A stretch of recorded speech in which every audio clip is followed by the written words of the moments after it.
Aside from Jesus, the Apostle Paul is by far the most prominent figure in the New Testament. Beginning with chapter 7, he becomes the main character of the book of Acts, the most influential apostle who helps propel Christianity from a fledgling movement to a growing and thriving world religion. The Apostle Paul is not only a dominant figure in the book of Acts, but the New Testament as a whole. Although authorship of the New Testament epistles is debatable, Paul is given credit for writing 14 of the 27 books that make up the New Testament canon. If you have not read the letters attributed to this apostle, should you ever decide to do so, you may find his words evoke a range of conflicting thoughts and feelings. The letters written by the apostle to the churches are often inspiring and uplifting. There are times his words are as poetic as they are prophetic. In his letter to the Corinthians, he beautifully expounds upon the power of love, writing, "Love is patient, love is kind. It does not envy, it does not boast. It is not proud, it is not rude, it is not self-seeking, it is not easily angered. It keeps no record of wrongs. Love does not delight in evil, but rejoices with the truth. It always protects, always trusts, always hopes, always perseveres. Love never fails." In another passage, he writes words that I have gone to in my darkest hours for encouragement. "We are hard-pressed on every side, but not crushed. Perplexed, but not in despair. Persecuted, but not abandoned. Struck down, but not destroyed. Therefore we do not lose heart. Though outwardly we are wasting away, yet inwardly we are being renewed day by day." But be careful as you find yourself lifted up and encouraged by the Apostle Paul's words. Because if you keep reading, you will also come across some teachings that will leave you not only troubled, but enraged. For example, when he tells women to submit yourselves unto your own husbands, and explains that the husband is the head of the wife. His misogyny continues as he exhorts women to not to teach nor to usurp authority over a man, but to learn in silence, going so far as to add that if a woman has a question during church, she should keep quiet and ask her husband at home.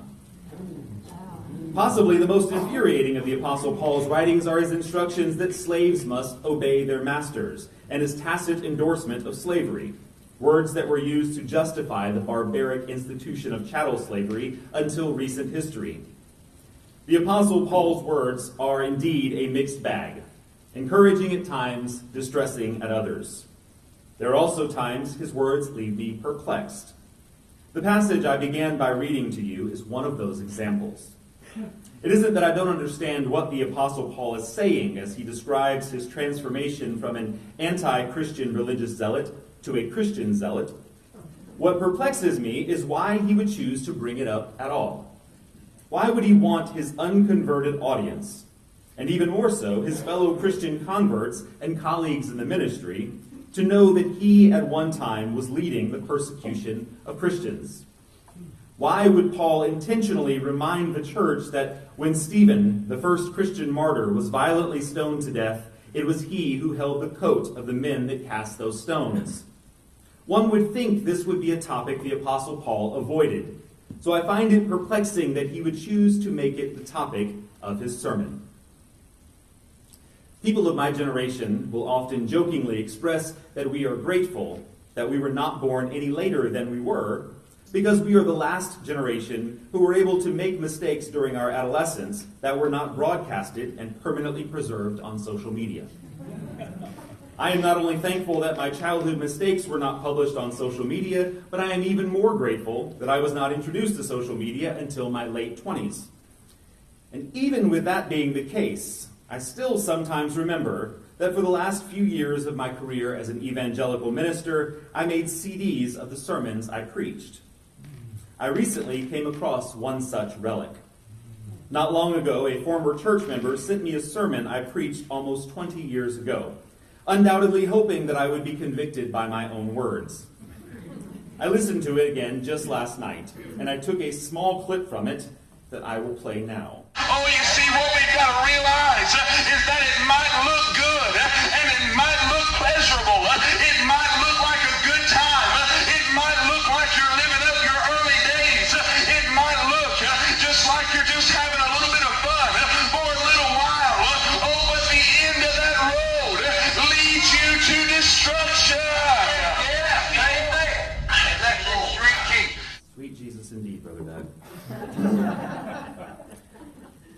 Although I did not feel a sense of conviction, as my former church member had hoped, as I listened, several things did go through my mind. First, I thought to myself that those who think I preach too loudly now need to hear this, so they can see how much progress I have made. As I listened, I also thought about how antithetical my old sermons are to my current theology, provoking within me a sense of anxiety. I felt anxiety because, as silly as it seems, I do sometimes worry that one of those sermons might find its way from a scratched 20-year-old CD to the internet. And that if this were to happen, you all, and members of other congregations where I have preached and formed relationships, will hear the words I used to preach. This concerns me because I am confident that if you had known me in 2004 rather than 2024, you would not have liked me very much. Allow me to introduce you to 2004 Clint. Oh, yeah. He can't sing. He can't sing. Hold it up, Clint. Ozempic. Wow.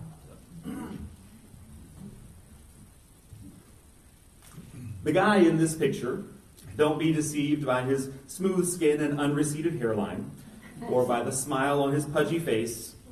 The guy in this picture was not a likable fellow. He's not the kind of guy you would want to have a beer with. In fact, if you had suggested having a beer with him, he would have told you that drinking beer is a sin, and anyone who partakes of it, even in moderation, is in danger of spending eternity in hell. As extreme as this sounds, it is not hyperbole. Yes, the person I was 20 years ago was harsh and judgmental. As I look back now, I realize that the two churches where I served as full-time senior pastor were located in high-poverty neighborhoods. The 2024 Clint Taws thinks of all the ways my church could have been of service to our neighbors. We could have promoted housing equality and provided relief for people who were food insecure. We should have spoken up about police brutality. I should have spoken up at a community clergy meeting where local ministers lobbied city council to enact a program that provided one-way bus tickets to homeless people to get them out of our city.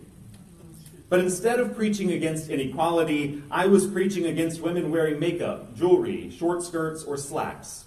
Instead of standing for justice, I was making sure the other ministers in my denomination knew where I stood on issues like going to movie theaters or divorce and remarriage. The unassuming young gentleman you see pictured here is also a misogynist, but he doesn't know it yet. He thought he was somewhat progressive because he took an active stance in favor of allowing women to be ministers and worked in 2 churches under the leadership of women pastors. Nevertheless, his support for women in ecclesiastical leadership roles was conditioned on their strict adherence to puritanical standards of modest dress and, of course, dutiful submission to their husbands. And while he supported a woman's right to stand behind a pulpit, he very much thought he had the right to impose his religious views upon them and to take away their bodily autonomy. He was not just passively anti-choice, nor did he limit his anti-choice views to the pulpit. He served as president of a local anti-choice group, attended an organized protest, and lobbied lawmakers to impose his morality on the bodies of women. If you had met Clint Taws in 2004 instead of 2024, you might have been standing on opposite sides of a protest, and you definitely would have been on opposite sides of most issues. Quite possibly the worst thing about the guy in the picture there is that he was a hypocrite. He frequently lambasted the LGBTQ community from the pulpit and made snide comments whenever he saw gay people who had the audacity to exist in a public space. All the while knowing that every homophobic word he spoke was said in an attempt to deny and mask who he was. If you had met me in 2004, you would not have liked me, and that's okay. I don't like the 2004 me either. I will say, however, he does have one redeeming quality. Despite being a harsh, judgmental, misogynistic, homophobic, hypocritical closet case, there is one thing about him that I respect and that I will always admire. When he encountered people and experiences that forced him to question his beliefs, he was willing to confront his own cognitive dissonance, admit that he was wrong, and to change his views. And that is not an easy thing to do. It's not easy to admit you're wrong, even about small things.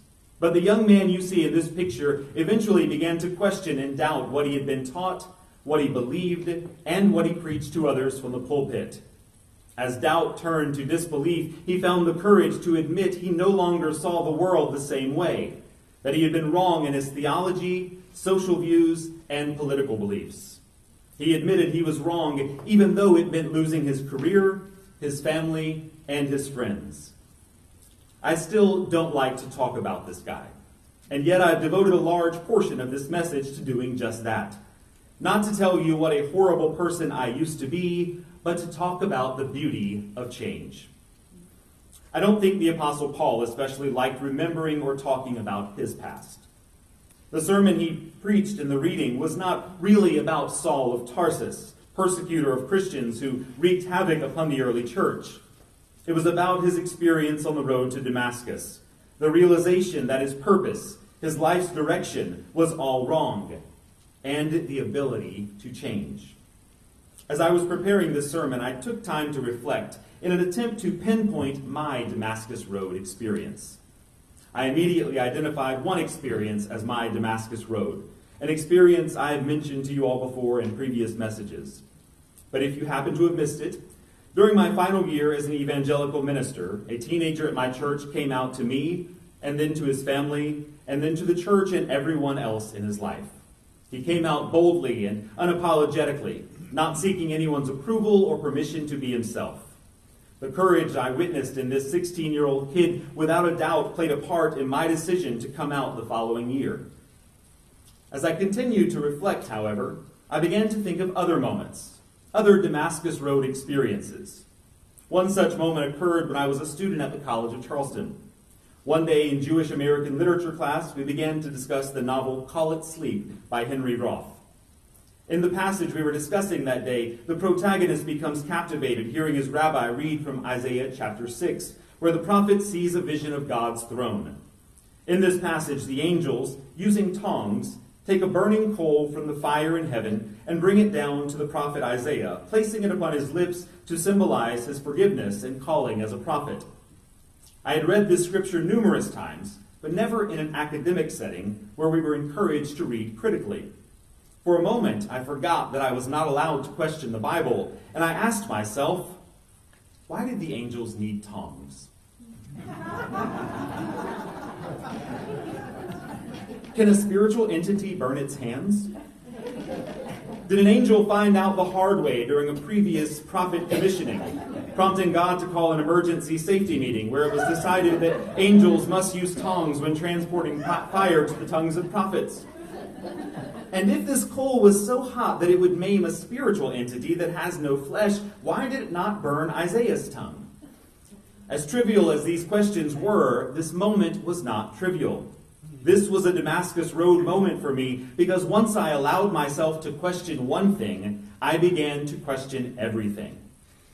I thought of other Damascus Road experiences, like the time in New York City when I worked up the courage to enter a gay establishment for the first time. Or another time in one of my classes when, in a moment of pure catharsis, I said the words, "I am gay," out loud for the first time. As I reflected, I came to the conclusion that there was no single Damascus Road experience for me. And I would venture to say that is probably the case for most people. Change is not the result of one life-altering experience, but our response to many people and experiences, some more memorable than others. We don't have a single Damascus Road experience in our life, but rather life is a journey down Damascus Road, or at least it should be. Our lives should be a journey of countless encounters with new people, new experiences, and new information that challenges our assumptions, questions our values, and transforms our perspective.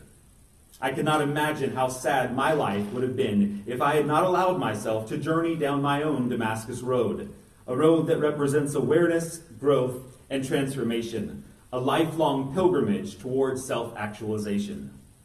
A journey many people deny themselves, believing the myth that consistency equals stability, and to be strong one must remain static, unmovable in his or her convictions. We hear this sentiment in tribute speeches in which a person is praised for always staying the same, never changing with the times. During election season, a politician is accused of flip-flopping if their position on an issue today doesn't align with a speech they gave in 1985. I'm not nearly as concerned about voting for someone whose view on an issue has changed as I would be voting for someone who since 1985 has not encountered one new piece of knowledge or a single life experience that would cause them to change their views. I don't want a leader whose views are swayed by public opinion at the expense of public good, nor should a leader's views ever change based on a lobbyist donation. But if what you know today tells you you were wrong yesterday, there is nothing strong about being stubborn. It takes true courage to change. Transcendentalist writer and Unitarian minister Ralph Waldo Emerson famously said, "A foolish consistency is the hobgoblin of little minds." He continues, adding, "With consistency, a great soul has simply nothing to do. He may as well concern himself with his shadow on the wall. Speak what you think now in hard words, and tomorrow speak what tomorrow thinks in hard words again, though it contradicts everything you said today. Ah, so you shall be misunderstood. Is it so bad then to be misunderstood? Pythagoras was misunderstood, and Socrates, and Jesus, and Luther, and Copernicus, and Galileo, and Newton, and every pure and wise spirit that ever took flesh. To be great is to be misunderstood."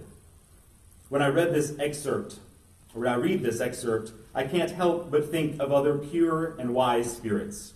Great men and women who were misunderstood because they dared defy the hobgoblin of consistency and admit they were wrong. When I was a student in Bible college, one of my favorite singers was Bishop Carlton Pearson, a minister and musician who produced several items entitled Live at Azusa. Azusa Street in Los Angeles is considered the birthplace of the modern Pentecostal movement. The albums featured African American spirituals and black gospel with an emphasis on the Pentecostal tradition. One of my favorite songs from his second album is the spiritual, "I Know I've Been Changed." And as spirituals often do, it repeats this line several times, then ends with the line, "Because the angels in heaven done sign my name." Other than enjoying his music, I never thought much about Reverend Pearson. I knew from the albums that he was a minister in the Church of God in Christ, a historically black Pentecostal denomination and the largest Pentecostal denomination in the world. I assumed correctly that he was pastor of a megachurch somewhere. Years later, after I had left the Pentecostal ministry and become a Unitarian Universalist, while working in my classroom one day, I was feeling in the mood for some Pentecostal gospel music, so I began playing Live at Azusa, Album 2. As the song "I Know I've Been Changed" began to play, a colleague popped her head in my door and asked if I was listening to Carlton Pearson.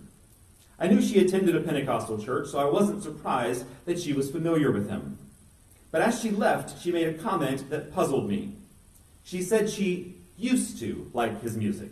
Then she said snidely, "He sure has changed, but not in a good way." Puzzled by this comment, I immediately performed a Google search, and what I read fascinated me. Bishop Carlton Pearson was the senior pastor of a megachurch in Tulsa, Oklahoma. In 1994, he was especially moved and heartbroken by the atrocities that occurred during the Rwandan genocide. But even more devastating to Pearson than the loss of these innocent lives in Rwanda was what his church believed happened to them after their death.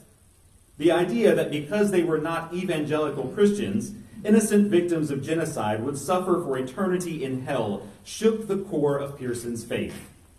Unable to reconcile what he had been taught and what he himself had taught about salvation, heaven, and hell with his understanding of the nature of God, Pearson began to preach a new message, that there was no hell and that salvation had already been bestowed upon every human being. This did not go over well with the leaders of evangelical and Pentecostal denominations. Pearson was denounced as a heretic and stripped of his credentials.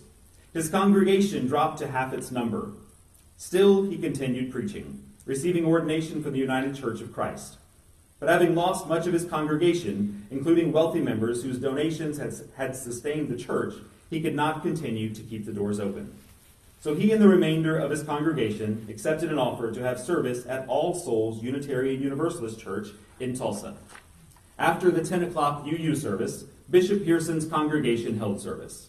But they found that the UU congregation preferred the more upbeat 11 o'clock service, and soon they were all worshiping together. Eventually, Bishop Pearson announced that he would no longer hold services, that All Souls UU Church would be his spiritual home, and he suggested his now former congregation make it their home also. They did. And today, All Souls Unitarian Universalist Church in Tulsa is a unique UU congregation with a very Pentecostal feel to its worship services. Bishop Pearson passed away in November of last year. But through the continued work of All Souls UU congregation, his legacy lives on.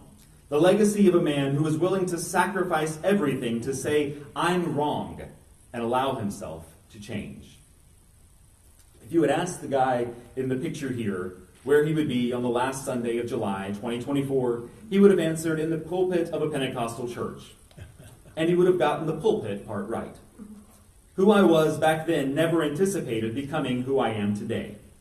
The person I am today wonders who I might be in another 2 decades. So I literally set an appointment on my Google Calendar for the last Sunday of December 2044. It falls on December 25th, Christmas Day. Worship committee, please pencil me in tentatively for that date. Assuming the Lowcountry is not underwater and I'm still on this side of the dirt, 20 years from today, I would love to come back and talk about how we have all grown and how we have all changed. Amen, and may it be so.